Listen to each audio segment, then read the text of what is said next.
তুমি ওই যে গার্লফ্রেন্ডের পাল্লায় পড়ে যে ভালোবাসো, জান তোমাকে ছাড়া কাউকে বিয়ে করবো, তোমারই দরকার। শোনো, জীবনে যার ক্যারিয়ার সুন্দর না, সে তার পছন্দের মানুষকে এই ট্রেন্ডে এই সময়ে এসে বিয়ে করতে পারে না।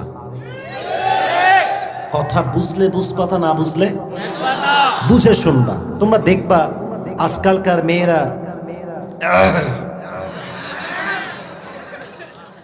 বিয়ের সময় চরিত্র খুব কম দেখে, টাকা থাকলে মেয়েরা এমনিতেই। গত কয়েকদিন আগে দেখবা একজন মেয়ে, ইয়ার মে বাতানা নেই চাহতা, বিয়ে করেছে বাপের চাইতে 8 বছরের বড় বুড়াকে।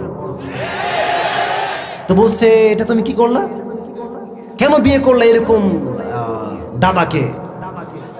তো বলছে যে আমার তাকে ভালো লেগেছে, আমি তাকে ফিল করতে পেরেছি। আমি বললাম, বাটপারি করার জায়গা পান না, তাই না? It's not about feelings matter, it's all about money matter and nothing else. ও কথা আমরা বুঝি বাবা, কারে বিয়ে করলে কি পাওয়া যায় এটা আমাদেরকে না বুঝলেও আমরা বুঝি, ঠিক কিনা বলো যুবক ভাই? তুমি না বুঝলে কি হবে? আমরা কি বুঝি না? আমরা কি কি আন্ডা খাই? আমরা কি কলা খাই নাকি? আশ্চর্য কথাবার্তা।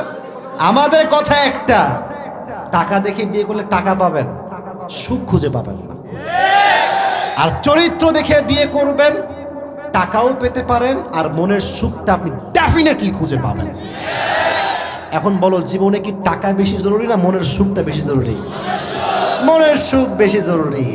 BMW তো চড়ে বউ, মন সুখী না, বলে আমার লাগবে আরো রোলস রয়েলস। আর মাঝে মাঝে দেখবা রাস্তায় মুরব্বী সাইকেল নিয়ে তার বউকে নিয়ে মাশাআল্লাহ যাইতেছে, কমপ্লেইন নাই, সুখের জীবন। কারণ একে অপরের মনের ভিতরে একটা মানসিক শান্তি আছে, ঠিক কিনা বল যুবক ভাই? তো আল্লাহ বলছে, এই বেঈমানদেরকে ভালোবাসা বাদ দিয়ে দে, তুই আমারে ভালোবাস, তোর কি লাগবে? আমি আল্লাহ প্রত্যেকটা জায়গায় জায়গায় তোর জীবনটা রহম দ্বারা ভরপুর করে দেবো। সুবহানাল্লাহ পড়ে সবাই।